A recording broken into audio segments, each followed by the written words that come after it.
Quá trình phát triển 30 năm đổi mới và hội nhập quốc tế, thành phố Hồ Chí Minh đã xác định phát triển ngành công nghiệp hỗ trợ gắn với doanh nghiệp nhỏ và vừa giữ vai trò then chốt, huy động các thành phần kinh tế tham gia phát triển công nghiệp hỗ trợ, trọng tâm là thành phần kinh tế tư nhân. Theo đó, thành phố ưu tiên thu hút doanh nghiệp nhỏ và vừa đầu tư nâng cao năng lực sản xuất, phát triển trong lĩnh vực công nghiệp hỗ trợ, phục vụ 4 ngành trọng yếu: cơ khí chế tạo, điện tử, công nghệ thông tin, hóa dược nhựa, cao su, chế biến lương thực thực phẩm và 2 ngành truyền thống dệt may, giày da.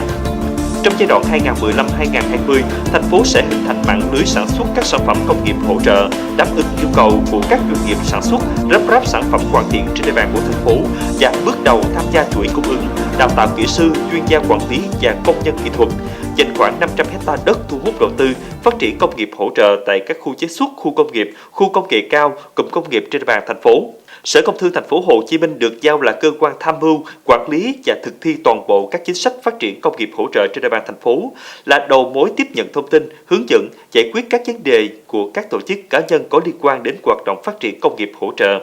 Theo báo cáo chuyên đề của Ủy ban Nhân dân thành phố về phát triển công nghiệp hỗ trợ gắn với doanh nghiệp vừa và nhỏ giai đoạn 2015-2020, chính quyền thành phố Hồ Chí Minh sẽ dành 500 ha đất để thu hút các dự án đầu tư phát triển công nghiệp hỗ trợ tại các khu công nghiệp. Ngoài ra, thành phố sẽ thí điểm xây 100.000 m² diện tích sàn nhà xưởng cao tầng cho doanh nghiệp nhỏ và vừa hoạt động trong lĩnh vực công nghiệp hỗ trợ. Mục tiêu của thành phố là trong 5 năm tới là phát triển công nghiệp hỗ trợ để thúc đẩy chỉ số phát triển công nghiệp của thành phố tăng bình quân 7% một năm. Trên địa bàn thành phố có đến 95% doanh nghiệp có quy mô nhỏ và vừa nhưng chưa có định hướng giải pháp, cơ chế chính sách phù hợp để thúc đẩy phát triển nên công nghiệp hỗ trợ chậm phát triển.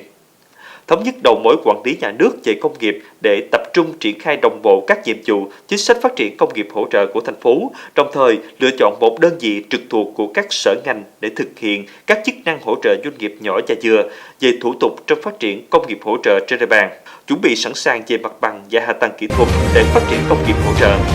Nắm bắt, tiếp xúc, tháo gỡ khó khăn cho các doanh nghiệp nhỏ và vừa, nhất là khó khăn về nguồn vốn vay tín dụng và lãi suất phù hợp, đào tạo và phát triển nguồn nhân lực do doanh nghiệp nhỏ và vừa trong lĩnh vực công nghiệp hỗ trợ nhằm bổ sung kiến thức cho đội ngũ quản lý, đào tạo, nâng cao tay nghề, kỹ năng cho người lao động, khuyến khích hỗ trợ ứng dụng khoa học công nghệ vào sản xuất, hỗ trợ doanh nghiệp nhỏ và vừa đổi mới công nghệ, nghiên cứu đề xuất thí điểm thành lập các viện công nghệ chuyên ngành hẹp trong lĩnh vực công nghiệp hỗ trợ tại một số trường đại học để thực hiện chức năng nghiên cứu phát triển, chuyển giao công nghệ cho các doanh nghiệp trong lĩnh vực công nghiệp hỗ trợ. Thay đổi phương thức đặt hàng nghiên cứu phát triển khoa học công nghệ theo hướng gắn kết với nhu cầu thực tiễn của các doanh nghiệp, phát triển sản phẩm công nghiệp hỗ trợ tiêu biểu của thành phố, xây dựng danh mục sản phẩm công nghiệp hỗ trợ ưu tiên phát triển với các chính sách hỗ trợ kèm theo để doanh nghiệp nhỏ và vừa tham gia sản xuất, trọng tâm vào các chính sách hỗ trợ về tín dụng, thị trường, mặt bằng, công nghệ, đào tạo và phát triển nguồn nhân lực, chuyển đổi mô hình sản xuất, xây dựng cơ sở dữ liệu công nghiệp hỗ trợ, tạo cầu nối liên kết doanh nghiệp công nghiệp hỗ trợ với doanh nghiệp sản xuất lắp ráp sản phẩm hoàn chỉnh, nâng cao nhận thức trong hệ thống chính trị, đẩy mạnh công tác thông tin truyền thông. Thành phố Hồ Chí Minh nhìn nhận việc phát triển công nghiệp hỗ trợ có ý nghĩa vô cùng quan trọng trong quá trình công nghiệp hóa hiện đại hóa trong nước. Mặt khác, phát triển công nghiệp hỗ trợ gắn với doanh nghiệp nhỏ và vừa là một hướng đi đúng đắn, qua đó cũng đã góp phần hỗ trợ doanh nghiệp nâng cao năng lực cạnh tranh trong bối cảnh hội nhập.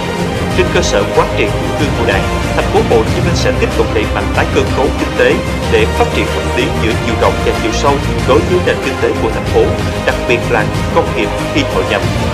Thông qua ý kiến của các doanh nghiệp, thành phố Hồ Chí Minh cũng sẽ nghiên cứu sửa đổi chính sách cho phù hợp với tình hình mới, tạo động lực mạnh mẽ để ngành công nghiệp hỗ trợ phát triển bền vững.